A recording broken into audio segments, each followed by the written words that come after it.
5 stages of entrepreneurship. So stage 1 is your setup stage. It's not startup, it's set up. Many people fail to look at this pre-startup phase and straight dive into it and investing the money and time and realize, oh no, sorry, I did not do my proper research. So the setup phase is really about solution finding. You're focused on solutions, and the only way to do that is to market research and then market tests so that you can get some data analysis, doing rapid prototyping. You're doing it on friends, you're not launching it big, you don't spend lots of money on branding, and you are starting to build your own internal capital resource allocation. So you are not putting a business plan for the sake of launching it big. No, you're testing. And the reason why you need tests is to find out whether you can move to stage 2, start up. And people only buy solutions, right? They don't just buy things for the sake of buying things, unless you want to be a bubble tea kind of thing, which is just based on novelty. That is not sustainable. You do all your testing because you need to find an MVP, a minimum viable product, or proof of concept.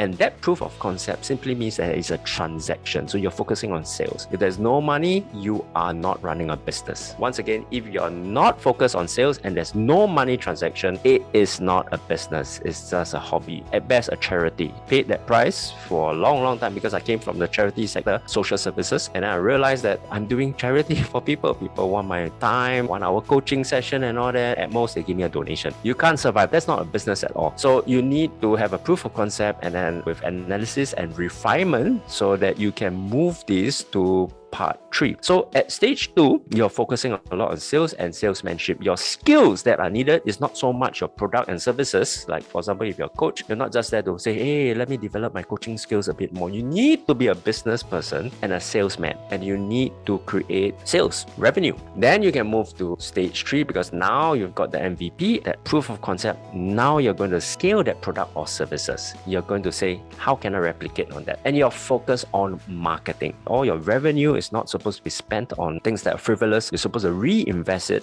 into your business on marketing campaigns to generate leads, not just traffic, but leads, database. And then you start to analyze your metrics so that you can improve your systems. Now, when you start to replicate your product or your services, you are starting to put in automation. You're starting to put in systems so that you can free up more time on marketing. So campaigns are a big deal here. If you're not leveraging on digital campaigning, social media marketing, if you're at stage 3, better contract those things out and work with a trusted agency. Then we're going to talk about stage 4 because now's the time to scale up. So you got to work with the end in mind. You're not just here selling products and services on status quo. You need to grow. There needs to be a momentum. You need to work towards stage 4. This is the category that a lot of people drop out, either because they don't scale up fast enough or they scale up too soon. I still remember the cafe barista business that one of my friends, I nearly got into partnership with them a couple of years ago, but within 6 months of opening shop and putting a name up there, they said, let's franchise, let's start moving. And then they started having partners, and then they opened 3. Within a year, all closed because they scaled up too fast. So there's a method to how you're going to do this well, optimally and profitably. So the focus is really on recruitment, is people. On stage 3 is the systems, but stage 4 are the people, the right talent. And therefore, you must grow and invest in your leadership. How many of you have worked with good people, good talents, and then lost them because of mismanagement, or some things don't fit or don't gel, or you're not working with people based on their strength and talent, so they just fill up time? I'm not just talking about hiring, okay? I'm talking about managing talent, because if you're just having interns and getting staff in to fill up time, you're not running a business, you're running a babysitting entity. So how do you manage and develop them? People are the focus, what we call LPM, leadership and people management. Then we talk about maturity. This is found in most of your textbooks and business textbooks as your final stage, or even the second final stage. This is where you focus on culture, because you're starting to brand, you're starting to move into different diversified portfolio, for example, and you're starting to build on other sub-brands or peripheral business units. After maturity, which is stage 6, half of them will exit, or they will begin to move into other diversification portfolios. So these are the 5 stages. Quickly, as you hear me, you might want to find out,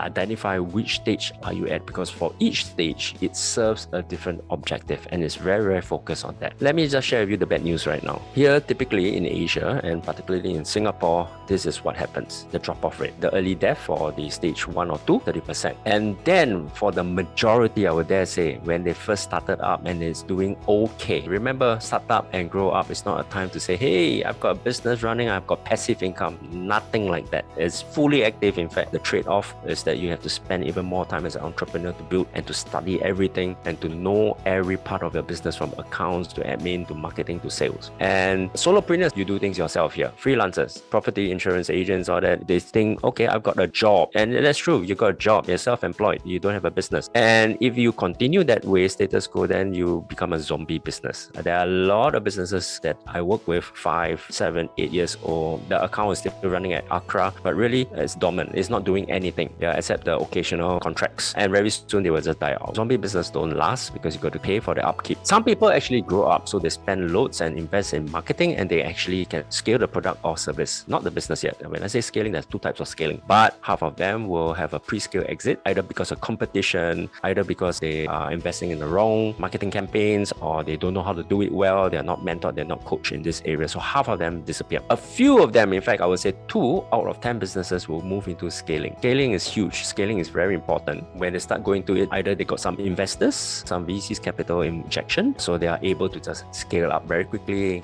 get hires, get partners in. 50% also drop out during the scale up. So that leaves with only 1 in 10 so-called businesses will reach this final stage and proceed to stage 6 later on. Once you have maturity, you've got a brand, you have a dominance, a niche domination. But you can't be complacent because there's competition, right? All the time. So once again, if you're set up, you're just dreaming. You're just, I've got good intentions. I have a dream, but you're really not doing anything. If you're a startup, you've made your first transaction, you've made money, you've provided a service, a solution, people paid you. Grow up means you're starting to move things up, you're ramping things up, replicating your work and service. And then 4 is when you're hiring people, you're building teams. Here's the problem that I've discovered, particularly in Singapore, because of the way the government comes in to help us and support, and a lot of it is steering it to their advantage. So a lot of the policies, especially grants, the heartbeat of our economy really is in SMEs, small, medium enterprises. And the problem with most of us businesses in Singapore is that we get stuck in these first 3 stages. Also with the onslaught of the philosophy of gig economy, we think that, hey, this is a day and age of contracts, associates. You can always subcontract out services and work from home, thinking that it's a business, but it's not sustainable. Therefore, it's not scalable. You can't last like that because there are other